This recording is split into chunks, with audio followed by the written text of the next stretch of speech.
नमस्कार दोस्तों। A R Rahman Bharat के एक ऐसे संगीतकार हैं जिन्होंने न केवल भारतीय सिनेमा बल्कि विश्व स्तर पर भी अपनी एक अलग पहचान बनाई। उन्हें मद्रास का मोजार्ट भी कहा जाता है। मद्रास का मोजार्ट ए आर रहमान को दी गई एक सम्मानजनक उपाधि है। सवाल उठता है कि उन्हें यह उपाधि क्यों और किस लिए दी गई। वोल्फगैंग एमेडियस मोजार्ट दुनिया के सबसे महान पश्चिमी शास्त्रीय संगीतकारों में से एक माने जाते हैं। जिस तरह उन्होंने बहुत कम उम्र में संगीत के क्षेत्र में क्रांति ला दी थी, उसी तरह ए आर रहमान ने भी भारतीय और वैश्विक संगीत में नई दिशा दी। उनके इसी कला को देखते हुए उनको यह उपाधि दी गई। 2009 में फिल्म स्लम डॉग मिलियनेयर के लिए उन्होंने 2 ऑस्कर अवार्ड जीते। पहला बेस्ट ओरिजिनल स्कोर और दूसरा बेस्ट ओरिजिनल सॉन्ग जय हो, और ऐसा करने वाले वे देश के इकलौते भारतीय बने। उन्होंने 2 ग्रैमी अवार्ड भी अपने नाम किए। भारत सरकार ने 2000 में उन्हें पद्मश्री से सम्मानित किया था और 2010 में उन्हें पद्म भूषण से भी नवाजा गया। अब सवाल ये आता है कि उन्होंने ये मुकाम हासिल कैसे किया। तो आज के इस वीडियो में मैं उनके बचपन से लेकर उनके लीजेंड होने तक की कहानी बताऊंगा। ए आर रहमान का जन्म 6 जनवरी 1967 को मद्रास में हुआ था। उनका पूरा नाम अल्लाह रखा रहमान है और उनके बचपन का नाम एस दिलीप कुमार था। उनके पिता आर के शेखर भी एक फिल्म संगीतकार थे। उनके पिता के निधन के बाद घर की सारी जिम्मेदारी उनके कंधों पर आ गई।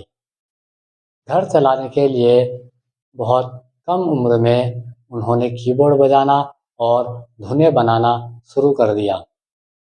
ए आर रहमान 4 साल की उम्र से ही पियानो सीखने लगे थे। ए आर रहमान ने अपने करियर की शुरुआत विज्ञापनों के लिए संगीत बनाकर की थी। विज्ञापनों के लिए काम करके उन्हें यह सीखने को मिला कि बहुत कम समय में अपनी धुन से लोगों का दिल कैसे जीतना है। उन्होंने फिल्मों में संगीत देने से पहले लगभग 300 से अधिक विज्ञापनों में संगीत दिया था। विज्ञापनों में संगीत देने से मतलब है जिंगल्स तैयार करना। जब आप टीवी या रेडियो पर कोई विज्ञापन देखते या सुनते हैं तो उसमें जो पीछे धुन बजती है या छोटा सा गाना गाया जाता है उसे जिंगल्स कहते हैं। ये किसी ब्रांड की पहचान बढ़ाने के लिए 15 से 30 सेकंड का संगीत होता है। रहमान ने अपने शुरुआती दौर में लिम्का, बूस्ट और बॉर्नविटा जैसे बड़े ब्रांड्स के लिए भी संगीत तैयार किए थे। एयरटेल और टाइटन की धुनें उनकी प्रसिद्ध धुनों में से एक है। रहमान को बड़ा ब्रेक मिला 1992 में, जब दिग्गज डायरेक्टर मणिरत्नम ने फिल्म रोजा के लिए उनसे संपर्क किया। इस फिल्म से उन्हें असली पहचान मिली और इस फिल्म के संगीत ने उन्हें रातों रात स्टार बना दिया और उन्हें अपना पहला राष्ट्रीय फिल्म पुरस्कार भी मिला। रहमान ने संगीत के क्षेत्र में तकनीकी क्रांति लाने में महत्वपूर्ण भूमिका निभाई है। उनकी खासियत यह है कि वह पारंपरिक भारतीय शास्त्रीय संगीत को आधुनिक इलेक्ट्रॉनिक संगीत और पश्चिमी ऑर्केस्ट्रा को बहुत खूबसूरती के साथ मिलाते हैं। उनके संगीत में सूफीवाद और आध्यात्मिकता की झलक भी दिखती है। उन्होंने भारतीय संगीत में हाई क्वालिटी साउंड इंजीनियरिंग और सिंथेसाइज़र के इस्तेमाल को बढ़ावा दिया। सिंथेसाइज़र एक तरह का इलेक्ट्रॉनिक म्यूजिकल इंस्ट्रूमेंट होता है जो पियानो जैसा दिखता है। इसकी खासियत ये है कि ये हज़ारों तरीके की आवाज़ें खुद पैदा कर सकता है।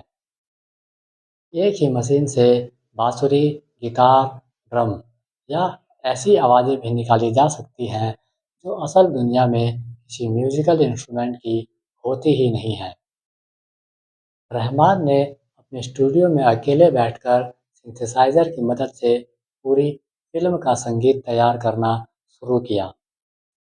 रहमान से पहले फ़िल्म का संगीत तैयार करने के लिए बड़े-बड़े ऑर्केस्ट्रा बुलाए जाते थे, जिसमें 50 से 100 लोग एक साथ बैठकर म्यूज़िकल इंस्ट्रूमेंट बजाते थे। उन्होंने कंप्यूटर और सिंथेसाइज़र का उपयोग करके ऐसी साउंड क्वालिटी दी जो पहले कभी नहीं सुनी गई थी। उन्होंने अपने संगीत में इलेक्ट्रॉनिक बीट्स का यूज़ किया और नए तरह के साउंड इफ़ेक्ट्स का यूज़ किया, जिससे गाना सुनने में बहुत आधुनिक लगने लगा। ए आर रहमान सिर्फ धुन नहीं बनाते थे, बल्कि खुद अपनी मशीनों पर वह उन धुनों को प्रोग्राम करते थे। उन्होंने ये साबित किया कि एक छोटे से कमरे में बैठकर भी टेक्नोलॉजी की मदद से वर्ल्ड लेवल का म्यूज़िक तैयार किया जा सकता है।